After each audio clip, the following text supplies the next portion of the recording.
যে ইসরায়েল হামলা চালালো, পাল্টা কাউন্টার করলো ইরান মাত্র কয়েক ঘন্টার মধ্যে, এবং এমনভাবে তারা কাউন্টার করলো যে ইসরায়েলের যে মিসাইল ডোম সেটাও কিন্তু সেটা আটকাতে ব্যর্থ হয়েছে।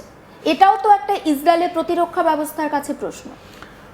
এই যে কাউন্টার অ্যাটাক করেছে আপনার ইসরায়েল উপর, নিমোনা জায়গাটা আছে, আপনি দেখাতে পারেন। এটা সব জায়গায় ইরানিয়ান রেভলিউশনারি গার্ড বা ওদের যে প্রপাগান্ডা ডিভিশন আছে ওরা যা কথা বলছে যে আমরা ইসরায়েলির যেটা নিউক্লিয়ার প্লান্ট আছে ওখানে আমরা হামলা চালিয়েছি আর ওটাকে নষ্ট করে দিয়েছি। আমরা যখন ফ্রেম বাই ফ্রেম যখন আমরা দেখলাম, ওটা কিন্তু নিউক্লিয়ার প্লান্ট নয়, একটা বিল্ডিং দেখবেন আপনি, আপনার কাছে যদি থাকে আপনি দেখিয়ে দিতে পারেন যে এই নিউক্লিয়ার প্লান্টে যেটা কথাটা হচ্ছে। ওরা যখন কাউন্টার অ্যাটাক করলো এটা বিল্ডিং ধ্বংস হয়ে গেছে, অনেক লোক ওখানে আহত হয়েছেন, রাইট?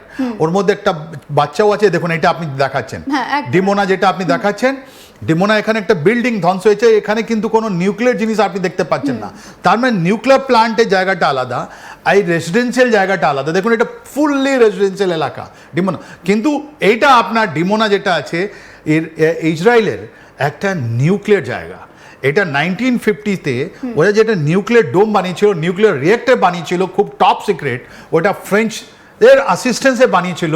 আর এখন আজকে বলা হয় যে 8 থেকে 10টা নিউক্লিয়ার মিসাইল যেটা আছে, যেটা ইসরায়েল ডিক্লেয়ার করেনি, এই ডিমোনাতে আছে। তাহলে এই ডিমোনার একটা হামলা হওয়ার পর তার মানে ইসরায়েলের ওরা বুঝতে পেরেছে কি ওদের, আপনি তো বললেন আয়রন ডোম যেটা ডেভিড স্লিং অ্যারো, এই মিসাইলগুলো ও ড্রোনগুলোকে থামাতে পারছে না। বা এই যে এদের একটা নতুন ধরনের একটা মিসাইল এরা মারছে যার মধ্যে লিকুইড প্রপলেন্ট বা সলিড প্রপলেন্ট, এটা ডিট্যাচমেন্ট হওয়ার পর ওরা যখন ওয়ারহেড আসছে, ওয়ারহেডের কাছে নিজের একটা পাওয়ার আছে, ওটা গিয়ে একটা সঠিকভাবে গাইডেন্স সিস্টেম দিয়ে মারছে, রাইট? আপনি দেখবেন এই যে এখান থেকে একটা প্রশ্ন মানে খুব জানতে ইচ্ছে করছে, এই যে ইরানের যে হামলা, ইসরায়েলের মিসাইল ডোম যেটা আটকাতে পারলো না, তার মানে কোথাও গিয়ে ইসরায়েলকে স্বীকার করছে না যে তারা প্রতিরক্ষা দিক থেকে হয়তো তারা দুর্বল হয়ে পড়েছে, কিন্তু তারা সেটা স্বীকার করছে না, কোথাও গিয়ে মানে হার না মানা মনোভাব। ইসরায়েল তো হার মানবে না, ইসরায়েল হার মানা মানে শেষ। তার মানে 1947-তে একটা নতুন যেটা কান্ট্রি বানানো হয়েছিল ও শেষ হয়ে যাবে, হার কি করে মানবে? ওরা হার মানবে না, ওরা হার মানবে না, নাম্বার ওয়ান। কিন্তু এই যে নিউক্লিয়ার জিনিসতে যেখানে আপনার ইরান প্রথমবার হামলা চালিয়েছে, ও যে নাতাঞ্জের এতে ও উত্তরে যেটা বানিয়েছে, ওরা এটা খুব গভীর। এখন যখন ইসরায়েলের একটা এক্সিস্টেন্সিয়াল ক্রাইসিস, মানে ওরা থাকবে কি থাকবে না, তার মানে ওরা একটা কোড অ্যাক্টিভেট করেছে। একদম। কি সেই কোড, গোটা বিষয়টা আমরা অবশ্যই বিস্তারিতভাবে আপনাদেরকে জানাবো। কারণ দেখুন, ইরানের কাছে কত রেঞ্জের বা কত পাল্লার মিসাইল রয়েছে সেটা এখনো পর্যন্ত একটা বড়সড় প্রশ্নের মুখে দাঁড় করিয়ে দিয়েছে।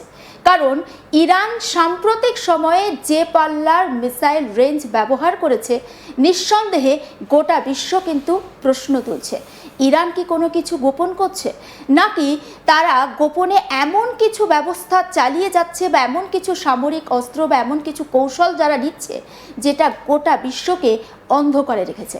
আর এটা নিয়ে আমাদের পরবর্তী আলোচনা। দেখুন, এই বিষয়ে আমরা আলোচনা করব। আপনি নিশ্চয়ই রাস্তাতে যাতায়াত করেন, রাস্তাতে যাতায়াত করার সময় সিগন্যাল পয়েন্ট আপনার সামনে আসে, 3টে লাইট আপনি দেখতে পান, red light, yellow light, green light.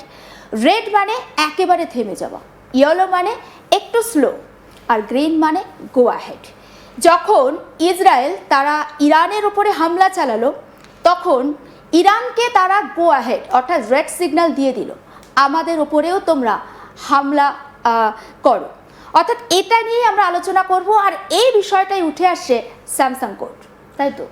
Samsung code একটা গভীর কোড। এটা স্যামুর হার্স ছিলেন, উনি একটা রাইটার, অনেক আমেরিকান রাইটার।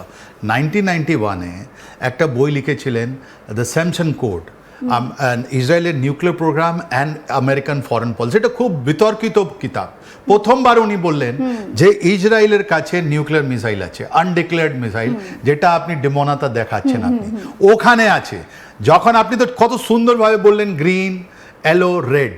আপনি যখন বলে ওরা নাতাঞ্জে যখন অ্যাটাক করলো ইসরায়েল, তখন ইরান কি ওদের মারবার জন্য ওটা রেড, গ্রিন বা ইয়েলো সিগন্যাল কিছু দিয়েছে, রাইট? আর ওরা মেরেছে, ইরান মারলো। হয়তো ওদের জিনিসটা এত ওয়েল প্রোটেক্টেড, ওদের ডিমোনা আছে যে ওখানে ইরানের মিসাইল বা ড্রোনগুলো পড়তে পারেনি, কিন্তু ওর আশেপাশে তো গেছে। তার মানে ওরা বুঝতে পেরেছে যে কোথায় কি আছে।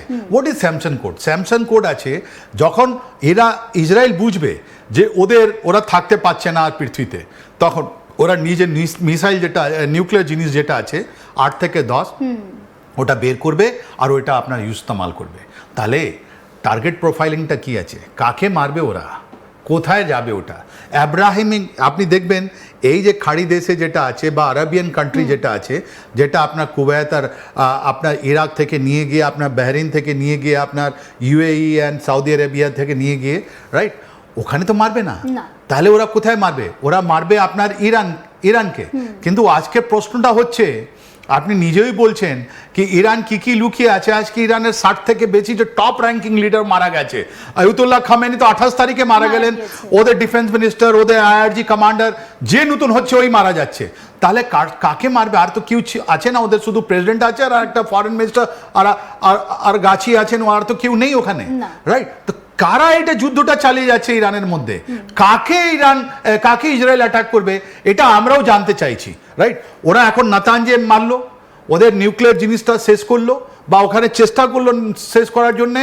তাহলে এই স্যামসন কোড থাকলে এই ইরানের কোন কোন টার্গেট আছে এটা আমরা বুঝতে পারছি না। That is point 1, right? কিন্তু এটা স্যামসন কোড মানে যেরকম আপনি বললেন গ্রিন, ইয়েলো অ্যান্ড রেড, ওরকমই জিনিস আছে, এটা করে দিয়েছে। নাম্বার 1, আজ পর্যন্ত ইরান অনেকগুলো মিথ্যা কথা বলেছে। আচ্ছা, নিজের যেটা ওদের সম্পদ আছে, নিজে ওদের স্ট্রেংথ আছে, এটা কত সুন্দরভাবে আপনি দেখাচ্ছেন।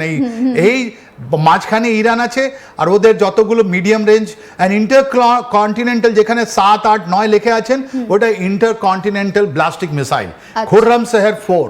এই যে শনিবারে ওরা যে আপনার ডিয়াগো গার্সিয়াতে যেটা আপনার 2টো মিসাইল পাঠিয়েছে, একটা বলা হয়েছে যে রাস্তায় ভেঙে পড়েছে, অন্যর জন্য একটা ইন্টারসেপ্টর পাঠিয়েছে, কিন্তু ওটা কি হয়েছে কেউ জানে না। কিন্তু ওটা 4000 কিলোমিটার।